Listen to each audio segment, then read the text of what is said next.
ಎಲ್ರಿಗೂ ನಮಸ್ಕಾರ. ಸುಶಿ info YouTube ಚಾನಲ್ಗೆ ಸ್ವಾಗತ. ಇವತ್ತು ನೋಡಿದ್ರೆ ನಾವು ಪ್ರಧಾನ ಜಿಲ್ಲಾ ಮತ್ತು ಸತ್ರ ನ್ಯಾಯಾಧೀಶರ ಕಚೇರಿ ಬೆಳಗಾವಿ ಇವರಿಂದ ಕಾರ್ಯಗಿರುವಂತಹ ಬೇರೆ ಬೇರೆ ಪೋಸ್ಟ್ಗಳ ಬಗ್ಗೆ ಮಾಹಿತಿ ನೋಡ್ಕೊಳ್ಳೋಣ. ಬನ್ನಿ ವಿಡಿಯೋನ ಪ್ರಾರಂಭ ಮಾಡೋಣ. ವಿಡಿಯೋ ಪ್ರಾರಂಭ ಮಾಡೋದಕ್ಕಿಂತ ಮುಂಚೆ ಇದೇ ಮೊದಲನೇ ಬಾರಿಗೆ ನಮ್ಮ ಚಾನಲ್ಗೆ ಭೇಟಿ ನೀಡಿದರೆ ತಪ್ಪದೇ ಸಬ್ಸ್ಕ್ರೈಬ್ ಮಾಡಿ ಅಂತ ಕೇಳ್ಕೊಳ್ತಾ ವಿಡಿಯೋನ ಪ್ರಾರಂಭ ಮಾಡೋಣ. ಇಲ್ಲಿ ಅಧಿಕೃತವಾದ ಅಧಿಸೂಚನೆ ಹೊರಡಿಸಿದ್ದಾರೆ 27/2/2024 ಫೆಬ್ರವರಿ 27ಕ್ಕೆ ಒಂದು ಅಧಿಕೃತವಾದ ಅಧಿಸೂಚನೆ ಹೊರಡಿಸಿದೆ ಜಿಲ್ಲಾ ನ್ಯಾಯಾಲಯ ಬೆಳಗಾವಿಯಿಂದ. ಯಾವ ಪೋಸ್ಟ್ ಅಂತ ನೋಡ್ತಾ ಹೋಗೋಣ. ಇಲ್ಲಿ ಆನ್ಲೈನ್ ಮುಖಾಂತರ ರಿಜಿಸ್ಟ್ರೇಷನ್ಗೆ ಕೊನೆಯ ದಿನಾಂಕವನ್ನು ಕೊಡ್ತಾ ಇದ್ದಾರೆ 14/4/2024 ಅಂದರೆ ಏಪ್ರಿಲ್ 14 ಅರ್ಜಿ ಸಲ್ಲಿಸೋದಕ್ಕೆ ಕೊನೆಯ ದಿನಾಂಕವಾಗಿದೆ. ಅದೇ ಥರ ಆನ್ಲೈನ್ ಮುಖಾಂತರ ಶುಲ್ಕವನ್ನು ಪಾವತಿಸೋದಕ್ಕೆ ಕೊನೆಯ ದಿನಾಂಕ 15/4/2024 ಅಂತೇಳಿ ಇಲ್ಲಿ ಕೊನೆಯ ದಿನಾಂಕವನ್ನು ಮೊದಲನೇದಾಗಿ ಕೊಟ್ಟಿದ್ದಾರೆ, ಅದನ್ನು ಗಮನಿಸಿ. ಓಕೆ, ಪ್ರಾರಂಭವಾಗಿದ್ದ ದಿನಾಂಕ ಯಾವಾಗ ಅದನ್ನ ಡೀಟೇಲ್ಸ್ ಅನ್ನು ನೋಡ್ತಾ ಹೋಗೋಣ. ವಿಷಯ ಕೊಡ್ತಾ ಇದ್ದಾರೆ ಇಲ್ಲಿ ಬೆಳಗಾವಿ ಜಿಲ್ಲಾ ನ್ಯಾಯಾಂಗ ಘಟಕದಲ್ಲಿ ಖಾಲಿ ಇರುವಂತಹ ಲಿಪಿಗಾರರು, ಆದೇಶ ಜಾರಿಕಾರರು ಹಾಗೂ ಸಿಪಾಯಿ ಅಥವಾ ಜವಾನ ಹುದ್ದೆಗಳಿಗೆ ಅರ್ಜಿಗಳನ್ನ ನೇರ ನೇಮಕಾತಿ ಮೂಲಕ ಆಯ್ಕೆ ಮಾಡುವ ಬಗ್ಗೆ ಅಂತೇಳಿ ಅಭ್ಯರ್ಥಿಗಳನ್ನ ನೇರ ನೇಮಕಾತಿ ಮೂಲಕ ಆಯ್ಕೆ ಮಾಡ್ಕೊಳ್ತಾ ಇದ್ದಾರೆ. ಜಿಲ್ಲಾ ನ್ಯಾಯಾಂಗದಲ್ಲಿ ಖಾಲಿರುವಂತಹ ಶೀಘ್ರ ಲಿಪಿಗಾರರು, ಆದೇಶಕಾರರು ಮತ್ತು ಸಿಪಾಯಿ ಅಥವಾ ಜವಾನ ಹುದ್ದೆಗಳು ಅಂತೇಳಿ ಕೊಡ್ತಾ ಇದ್ದಾರೆ ಇಲ್ಲಿ. ಓಕೆ, ಡೀಟೇಲ್ಸ್ ಅನ್ನ ನೋಡ್ತಾ ಹೋಗೋಣ. ಇಲ್ಲಿ ಉಲ್ಲೇಖಗಳನ್ನ ನೋಡ್ತಾ ಹೋಗಿ ಅಧಿಸೂಚನೆ ಸಂಖ್ಯೆಗಳು ಇದು ಕೂಡ ಇಂಪಾರ್ಟೆಂಟ್ ಆಗುತ್ತೆ. ಇಲ್ಲಿ ಅರ್ಹ ಅಭ್ಯರ್ಥಿಗಳು ಅರ್ಜಿಗಳನ್ನು ಬೆಳಗಾವಿ ಜಿಲ್ಲಾ ನ್ಯಾಯಾಲಯದ ವೆಬ್ಸೈಟ್ ಮೂಲಕ ನೀಡಲಾದ ಲಿಂಕ್ನ ಮೂಲಕ ಆನ್ಲೈನಲ್ಲಿ 14/3/2024 14/4/2024 ರಾತ್ರಿ 11:59 ಮಾತ್ರ ಅರ್ಜಿ ಸಲ್ಲಿಸತಕ್ಕದ್ದು ಅಂತೇಳಿ ನೋಡ್ರಿ. ವೆಬ್ಸೈಟ್ ಅಡ್ರೆಸ್ಸನ್ನು ಕೊಡ್ತಾ ಇದ್ದಾರೆ ಇಲ್ಲಿ https://belgavi.dcodes.gov.in/notice ಕ್ಯಾಟಗರಿ /recruitment/ ನೀಡಲಾದ ಆನ್ಲೈನ್ ಲಿಂಕ್ ಮುಖಾಂತರ ಅಂತೇಳಿ. ಅಂದರೆ ಈ ಅಧಿಕೃತವಾದ ವೆಬ್ಸೈಟ್ಗೆ ಭೇಟಿ ನೀಡಿದರೆ ನಿಮಗೆ ಅಲ್ಲಿ ಅಪ್ಲಿಕೇಶನ್ ಲಿಂಕ್ ಕೂಡ ಓಪನ್ ಆಗುತ್ತೆ. ಅದ್ರ ಜೊತೆಲಿ ನೋಟಿಫಿಕೇಶನ್ ಕಾಪಿ ಇರುತ್ತೆ. ನಾವು ಎಲ್ಲ ವಿಡಿಯೋದಲ್ಲೂ ಹೇಳ್ತಾ ಇರ್ತೀವಿ, ನೀವು ಅಧಿಕೃತವಾದ ನೋಟಿಫಿಕೇಶನ್ನ ನೋಡ್ಕೊಂಡು ಅರ್ಜಿ ಸಲ್ಲಿಸೋದು ತುಂಬ ಒಳ್ಳೆಯದಾಗುತ್ತೆ. ಯಾಕಂದರೆ ಅಲ್ಲಿ ನೋಟಿಫಿಕೇಶನ್ ಓದ್ಕೊಂಡು ನೀವು ಯಾವ ಕ್ಯಾಟಗರಿ ಬಂದರೆ ಎಷ್ಟು ಫೀಸ್ ಕಟ್ಟಬೇಕಾಗುತ್ತೆ, ನಿಮ್ಮ ಕ್ಯಾಟಗರಿಗೆ ಎಷ್ಟು ಪೋಸ್ಟ್ ಇದೆ ಅವೆಲ್ಲವೂ ಕೂಡ ನೋಡಿಕೊಂಡು ಅರ್ಜಿ ಸಲ್ಲಿಸೋದಕ್ಕಾಗುತ್ತೆ. ಅರ್ಜಿ ಸಲ್ಲಿಸೋದಕ್ಕೆ ಆಲ್ರೆಡಿ ಪ್ರಾರಂಭವಾಗಿದೆ. ದಿನಾಂಕ 14/3/2024 ಮಾರ್ಚ್ 14ರಿಂದ ಅರ್ಜಿ ಸಲ್ಲಿಸೋದಕ್ಕೆ ಪ್ರಾರಂಭವಾಗಿದೆ. ಅದೇ ಥರ ಅರ್ಜಿ ಸಲ್ಲಿಸೋದಕ್ಕೆ ಕೊನೆಯ ದಿನಾಂಕ 14 ಏಪ್ರಿಲ್ 2024 ರಾತ್ರಿ 11:59 ಅದೇ ಥರ ಶುಲ್ಕ ಪಾವತಿಸೋದಕ್ಕೆ ಕೊನೆಯ ದಿನಾಂಕ 15/4/2024 ಶುಲ್ಕ ಎಷ್ಟು ಅಂತೇಳಿ ನಾವು ಮುಂದೆ ನೋಡ್ತಾ ಹೋಗೋದಾಗುತ್ತೆ. ಕಂಟಿನ್ಯೂ ಮಾಡೋಣ. ಇಲ್ಲಿ ಸೂಚನೆಗಳನ್ನ ಕೊಟ್ಟಿದ್ದಾರೆ ನೋಡಿ. ಸೂಚನೆಗಳನ್ನ ಸಂಪೂರ್ಣವಾಗಿ ಓದ್ಕೋಬೇಕಾಗುತ್ತೆ. ಇಲ್ಲಿ ಪೋಸ್ಟ್ ಇಂಪಾರ್ಟೆಂಟ್ ಆಗುತ್ತೆ ನಮಗೆ. ಪೋಸ್ಟ್ ಎಷ್ಟೆಷ್ಟಿದೆ ಅಂತೇಳಿ ಶೀಘ್ರ ಲಿಪಿಗಾರರು ಅಂತೇಳಿ ಶೀಘ್ರ ಲಿಪಿಗಾರರು ಗ್ರೇಡ್ 3, ಸ್ಟೆನೋಗ್ರಾಫರ್ ಗ್ರೇಡ್ 3, ಹುದ್ದೆಗಳ ಸಂಖ್ಯೆ 5 ಅಂತೇಳಿ ಕೊಟ್ಟಿದ್ದಾರೆ. ವೇತನ ಶ್ರೇಣಿ 27,650 ರೂಪಾಯಿಂದ 52,650 ರೂಪಾಯಿ. ಇದು ವೇತನ ಶ್ರೇಣಿ. ಈ ವೇತನ ಶ್ರೇಣಿ ಜೊತೆಗೆ ಸರ್ಕಾರದಿಂದ ಲಭ್ಯವಾಗುವಂಥ ಎಲ್ಲ ತರಹದ ಭತ್ಯೆಗಳು ಕೂಡ ಸಿಗುತ್ತೆ. ಒಂದು ಒಳ್ಳೆ ಸ್ಯಾಲರಿ ಅಂತೇಳಿ ಕೂಡ ನೋಡ್ತಾ ಹೋಗೋಣ. ಶೀಘ್ರ ಲಿಪಿಗಾರರು ಸ್ಟೆನೋಗ್ರಾಫರ್ ಗ್ರೇಡ್ 3 ಅಂತೇಳಿ. ಓಕೆ, ಪೋಸ್ಟ್ ಕಡಿಮೆ ಇದೆ ಅಂತ ಯೋಚನೆ ಮಾಡಬೇಡಿ. ಇದಕ್ಕೆ ತುಂಬ ಕಾಂಪಿಟೇಷನ್ ತುಂಬಾ ಕಡಿಮೆ ಇರುವಂಥ ಒಂದು ಪೋಸ್ಟ್ ಆಗಿದೆ. ನೀವು ಎಲಿಜಿಬಲ್ ಇದ್ದರೆ ಅಪ್ಲಿಕೇಶನ್ ಹಾಕ್ಬೋದು. ಹುದ್ದೆಗಳ ವರ್ಗೀಕರಣ ಕೊಟ್ಟಿದ್ದಾರೆ. ಸಾಮಾನ್ಯ ಅಭ್ಯರ್ಥಿಗೆ 2 ಪೋಸ್ಟ್ ಇದೆ, ಪರಿಶಿಷ್ಟ ಜಾತಿಗೆ 1 ಪೋಸ್ಟ್ ಇದೆ, ಪರಿಶಿಷ್ಟ ಪಂಗಡದವರಿಗೆ 1 ಪೋಸ್ಟ್ ಇದೆ, ಪ್ರವರ್ಗ 1 ಅವರಿಗೆ 1 ಪೋಸ್ಟ್ ಇದೆ. ಟೋಟಲ್ 5 ಪೋಸ್ಟ್ಗಳಿದ್ದಾವೆ.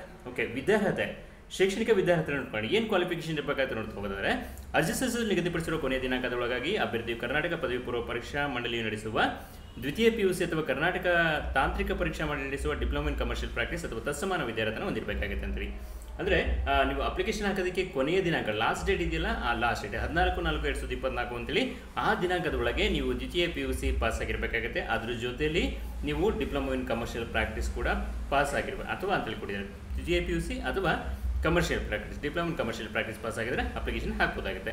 ಅದೇ ಥರ ಅರ್ಜಿ ಸಲ್ಲಿಸಲು ನಿಗದಿಪಡಿಸುವ ಕೊನೆಯ ದಿನಾಂಕದ ಅಭ್ಯರ್ಥಿಯು ಕರ್ನಾಟಕ ಸಾರ್ವಜನಿಕ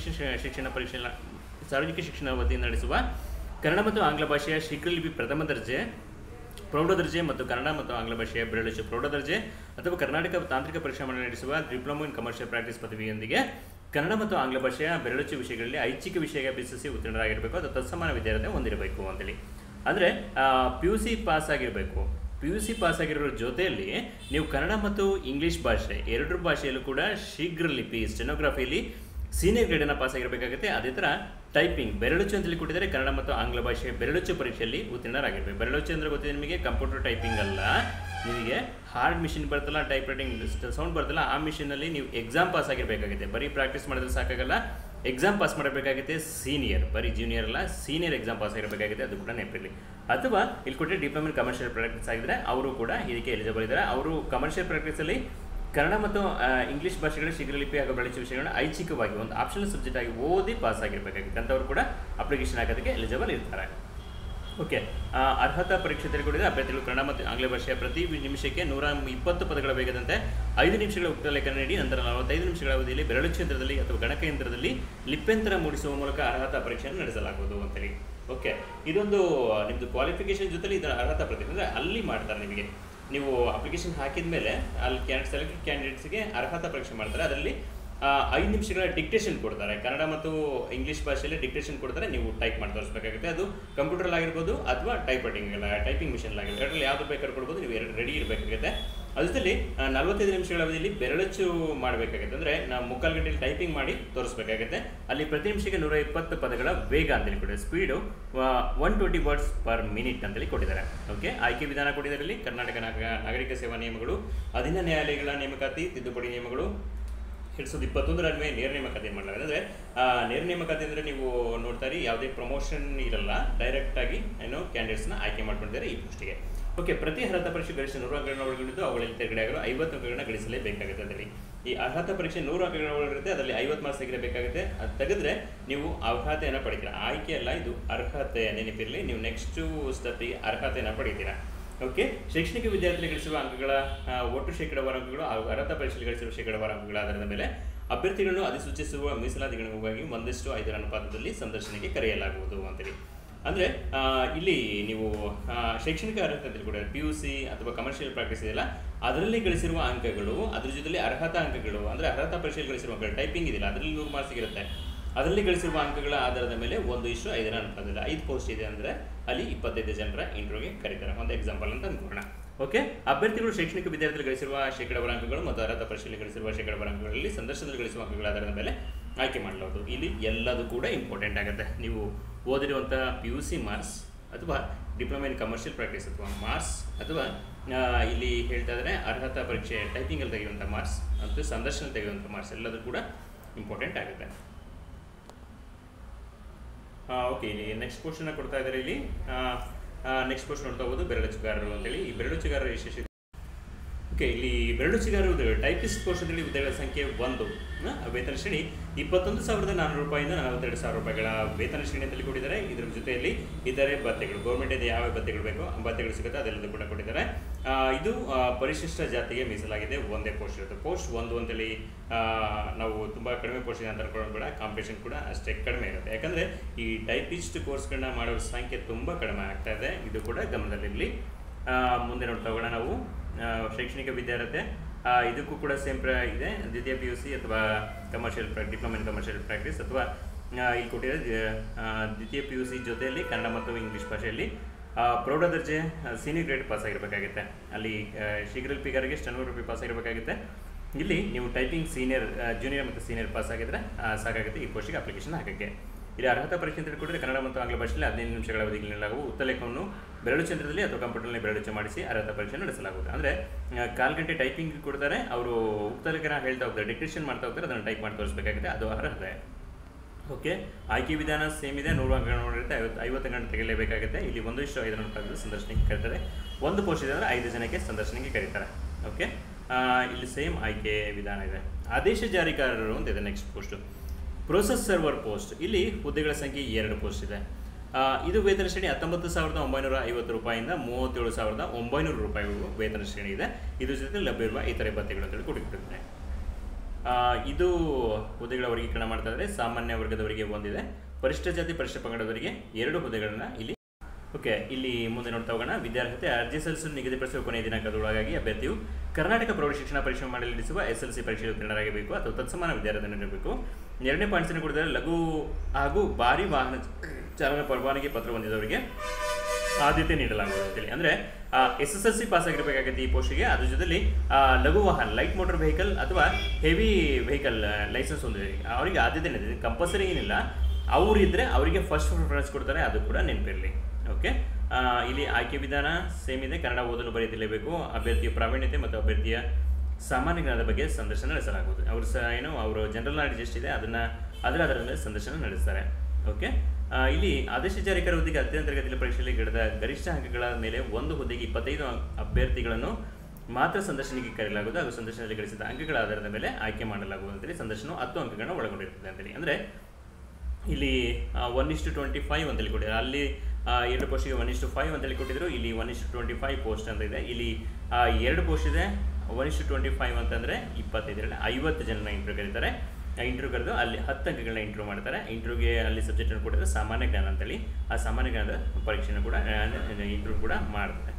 ಓಕೆ, ಮುಂದಿನ ಪೋಸ್ಟ್ ಸಿಪಾಯಿ ಅಂತ ಹೇಳಿಕೊಟ್ಟಿದ್ದಾರೆ P1 ಅಥವಾ ಜವಾನ ಹುದ್ದೆ ಅಂತ ಅನ್ಕೊಳ್ಳೋಣ. ಇವು ತುಂಬ ಹುದ್ದೆಗಳಿಗೆ 33 ಪೋಸ್ಟ್ಗಳಿದೆ ನೋಡ್ಕೊಳ್ಳಿ. 32 + 1 ಅಂತೇಳಿ ಒಂದು ಹುದ್ದೆ ಇದ್ರೆ ಅದು ಹಿಂಬಾಕಿ. ಬ್ಯಾಕ್ಲಾಗ್ ಪೋಸ್ಟ್ ಅಂತಿದೆ 32 ಹೊಸ ಹುದ್ದೆಗಳು. ಓಕೆ, ವೇತನ ಶ್ರೇಣಿ ನೋಡ್ತಾ ಹೋದ್ರೆ ಇವ್ರಿಗೆ ಕೂಡ ಒಳ್ಳೆ ವೇತನ ಇದೆ. 17,000 ರೂಪಾಯಿಂದ 28,950 ರೂಪಾಯಿವರೆಗೂ ಕೂಡ ವೇತನ ಶ್ರೇಣಿಯನ್ನು ಕೊಡ್ತಾ ಇದ್ದಾರೆ. ಆ ವೇತನ ಶ್ರೇಣಿ ಜೊತೆಗೆ ಇತರೆ ಭತ್ಯೆಗಳು ಅಂತೇಳಿ ಒಳ್ಳೆ ಸ್ಯಾಲರಿ ಅಂತ ಅನ್ಕೋಣ. ಓಕೆ, ಹುದ್ದೆಗಳ ವರ್ಗೀಕರಣ ಹೊಸ ಹುದ್ದೆಗಳಂತ ಕೊಟ್ಟಿದ್ದಾರೆ. ಇಲ್ಲಿ ಸಾಮಾನ್ಯ ವರ್ಗ, ಪರಿಶಿಷ್ಟ ಜಾತಿ, ಪರಿಶಿಷ್ಟ ಪಂಗಡ, ಪ್ರವರ್ಗ 1, 2A, ಪ್ರವರ್ಗ 2B, 3A, 3B ಇವರೆಲ್ಲರೂ ಕೂಡ ಡಿವೈಡ್ ಮಾಡಿದ್ದಾರೆ. ಟೋಟಲ್ 32. ಅದ್ರ ಜೊತೆಲಿ ಬೇರೆ ಬೇರೆ ಥರದ ಏನೋ ಮೀಸಲಾತಿಯನ್ನು ಕೂಡ ಕೊಟ್ಟಿದ್ದಾರೆ. ಅದನ್ನು ಕೂಡ ನೋಡ್ತಾ ಹೋಗೋದು. ಇಲ್ಲಿ ಸ್ಟಾರ್ ಹಾಕಿದ್ರೆ ನಾವು ಚಿಹ್ನೆ, ಅದು ಆ ಹುದ್ದೆ ಅಂಧ ಮತ್ತು ದೃಷ್ಟಿಮಾಂದ್ಯ ಅಭ್ಯರ್ಥಿಗಳಿಗೆ ಮಾತ್ರ ಮೀಸಲಾಗಿದೆ ಅಂತೇಳಿ. ಇಲ್ಲಿ ನೋಡಿ 3 ಪೋಸ್ಟ್ ಇಲ್ಲಿ ಕಾಣ್ತಾ ಇದೆ. ಸಾಮಾನ್ಯ ಅಭ್ಯರ್ಥಿಗಳಲ್ಲಿ ಅಂಗವಿಕಲ ಅಭ್ಯರ್ಥಿಗಳಿಗೆ ಒಂದಿದೆ, ಪರಿಶಿಷ್ಟ ಜಾತಿಯಲ್ಲಿ 1 ಪೋಸ್ಟ್ ಇದೆ. ಅದೇ ಥರ ಪ್ರವರ್ಗ ಅಡಿಯಲ್ಲಿ ಪೋಸ್ಟ್ ಮುಂದೆ ಸ್ಟಾರ್ ಹಾಕಿದೆ ನೋಡಿ, ಅದು 1 ಪೋಸ್ಟ್ ಇದೆ. ಟೋಟಲ್ 3 ಪೋಸ್ಟು ಅಂಧ ಹಾಗೂ ದೃಷ್ಟಿಮಾಂದ್ಯ ಅಭ್ಯರ್ಥಿಗಳಿಗೆ ಏನೋ ಮೀಸಲಿಟ್ಟಿದ್ದಾರೆ. ಅದನ್ನು ಕೂಡ ನೋಡ್ತಾ ಹೋಗೋದಾಗುತ್ತೆ. ಓಕೆ, ಹಿಂಬಾಕಿ ಹುದ್ದೆಗಳಿದೆ, ಇದು ಸಾಮಾನ್ಯ ಅಭ್ಯರ್ಥಿಗಳಿಗೆ. ಇಲ್ಲಿ ಇದಕ್ಕೂ ಕೂಡ ಒಂದು ಸ್ಟಾರ್ ಇದೆ. ಚಿಹ್ನೆಯನ್ನು ತೋರಿಸುವ ಕುಷ್ಠರೋಗದಿಂದ ವಿಮುಕ್ತರಾದ ಅಭ್ಯರ್ಥಿಗೆ ಮೀಸಲಾಗಿದೆ ಅಂತೇಳಿ. ಓಕೆ, ಅದು ಅಂಗವಿಕಲದಲ್ಲಿ ಕುಷ್ಠರೋಗ ವಿದ್ಯಾರ್ಥಿಗಳಿಗೆ ಮೀಸಲಾಗಿದೆ ಅಂತೇಳಿ. ಕುಷ್ಠರೋಗದಿಂದ ವಿಮುಕ್ತರಾದ ಅಭ್ಯರ್ಥಿಗಳಿಗೆ ಮೀಸಲಾತಿಯನ್ನು ನೀಡಿದೆ. ಓಕೆ, ಇಲ್ಲಿ ಶೈಕ್ಷಣಿಕ ವಿದ್ಯಾರ್ಥಿ ಕೊಟ್ಟಿದ್ದಾರೆ. ಅಭ್ಯರ್ಥಿಯ ಅರ್ಜಿ ಸಲ್ಲಿಸಲು ಕೊನೆಯ ದಿನಾಂಕದ ಒಳಗಾಗಿ ಅಭ್ಯರ್ಥಿಯು ಕರ್ನಾಟಕ ಪ್ರೌಢಶಿಕ್ಷಣ ಪರೀಕ್ಷೆ ಮಂಡಳಿ ನಡೆಸುವ SSLC ಪರೀಕ್ಷೆಯಲ್ಲಿ ಉತ್ತೀರ್ಣರಾಗಬೇಕು ಅಥವಾ ಸಮಾನ ವಿದ್ಯಾರ್ಥಿನ ಹೊಂದಿರಬೇಕಾಗುತ್ತೆ ಅಂತೇಳಿ. ಓಕೆ, SSLC ಪಾಸ್ ಆಗಿರಬೇಕಾಗುತ್ತೆ ಅಥವಾ ಅದರ ತತ್ಸಮಾನ ವಿದ್ಯಾರ್ಥಿನೆಂದರು ಈ ಪೋಸ್ಟ್ಗೆ ಅಪ್ಲಿಕೇಶನ್ ಹಾಕಕ್ಕೆ ಎಲಿಜಿಬಲ್ ಇದ್ದೀರಾ. ಓಕೆ, ಇದು ಕೂಡ ಇಷ್ಟು ಕನ್ನಡ ಓದಲು ಬರೆಯೋಕ್ಕೆ ತಿಳಿಯಬೇಕಾಗುತ್ತೆ.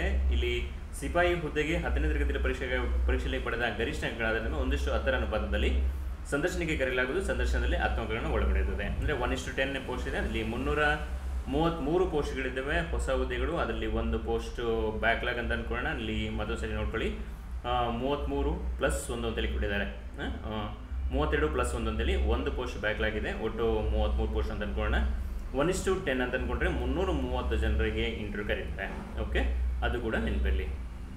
ಇಲ್ಲಿ ತತ್ಸಮಾನದ ವಿದ್ಯಾರ್ಥಿ ಅಂದ್ಕೊಂಡ್ರೆ CBSE ನಡೆಸುವ 10ನೇ ಕ್ಲಾಸ್ ಅಥವಾ ರಾಜ್ಯ ಸರ್ಕಾರದ ಪರೀಕ್ಷೆ ಮಂಡಳಿ ನಡೆಸುವ 10ನೇ class, national institute of open schooling ನಡೆಸುವ ಪ್ರೌಢಶಿಕ್ಷಣ ಕೋರ್ಸ್, ಕರ್ನಾಟಕ ಪ್ರೌಢಶಿಕ್ಷಣ ಪರೀಕ್ಷೆ ನಡೆಸುವ ಕೋರ್ಸ್ KOS ಅಂತೇಳಿ ಇದು ಕೂಡ ಕೊಟ್ಟಿದ್ದಾರೆ. ದ್ವಿತೀಯ PUCಗೆ ಸಮಾನವಾದ ವಿದ್ಯಾರ್ಥಿಗಳನ್ನು ಕೂಡ ಕೊಟ್ಟಿದ್ದಾರೆ. JOC ಆಗಿರ್ಬೋದು, 3 ವರ್ಷದ ಡಿಪ್ಲೊಮಾ ಆಗಿರ್ಬೋದು, ಅಥವಾ CBSE ನಡೆಸುವಂಥ ಪರೀಕ್ಷೆ ಆಗಿರ್ಬೋದು, ಇವೆಲ್ಲವೂ ಕೂಡ ತತ್ಸಮಾನವಾದ ಕೋರ್ಸ್ ಅಂತೇಳಿ ಕೊಟ್ಟಿದ್ದಾರೆ. ವಯೋಮಿತಿಯನ್ನು ಕೊಟ್ಟಿದ್ದಾರೆ. ಇದು ಕೂಡ ಇಂಪಾರ್ಟೆಂಟ್ ಆಗುತ್ತೆ.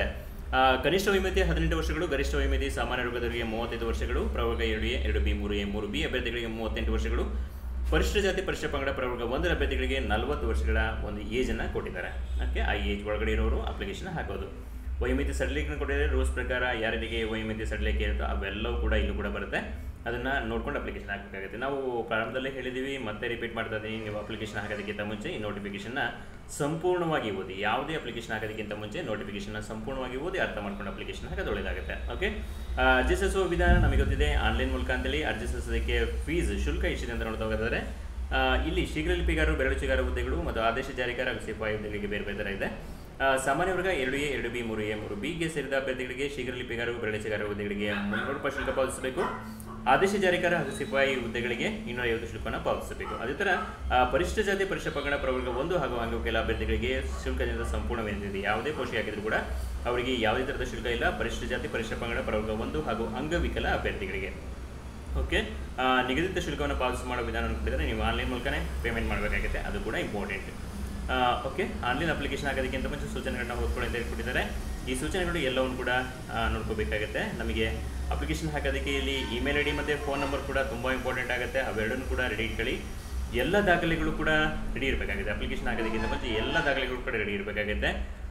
ಇನ್ನೊಂದು ಇಂಪಾರ್ಟೆಂಟ್ ಅಂದರೆ ಅಪ್ಲಿಕೇಶನ್ ಹಾಕೋ ಟೈಮಲ್ಲಿ ನಮ್ಮ ಹತ್ರ ದಾಖಲೆ ತೆಗಲಿಲ್ಲ ಅಂದರೂ ಕೂಡ ಕೊನೆಯ ದಿನಾಂಕದೊಳಗೆ ಎಲ್ಲ ದಾಖಲೆಗಳು ಕೂಡ ನಮ್ಮ ಹತ್ರ ಇರಬೇಕಾಗುತ್ತೆ. ನಾವು ಸೆಲೆಕ್ಷನ್ ಆದ್ಮೇಲೆ ಮಾಡಿಸ್ಕೊಳ್ತೀನಿ ಅಥವಾ ನಂತರ ಹಳೆ ಸರ್ಟಿಫಿಕೇಟ್ ಅದನ್ನು ತೋರಿಸ್ತೀನಿ, ಯಾವೂ ಕೂಡ ನಡೆಯಲ್ಲ. ನೀವು ಸೆಲೆಕ್ಷನ್ ಆದರೆ ಎಲ್ಲ ಸರ್ಟಿಫಿಕೇಟ್ ಕೂಡ ನೀವು ಕೊನೆಯ ದಿನಾಂಕದೊಳಗೆ ಚಾಲ್ತಿಯಲ್ಲಿದ್ವಾ ಅನ್ನೋದನ್ನು ಫಸ್ಟ್ ನೋಡಿದ್ರೆ ಅದನ್ನು ನೀವು ಚಾಲ್ತಿಯಲ್ಲಿದ್ದರೆ ಮಾತ್ರ ಮುಂದಿನ ಸ್ಟೆಪ್ಪಿಗೆ ಹೋಗ್ತೀರಾ, ಇಲ್ಲಾಂದರೆ ಹೋಗಲ್ಲ.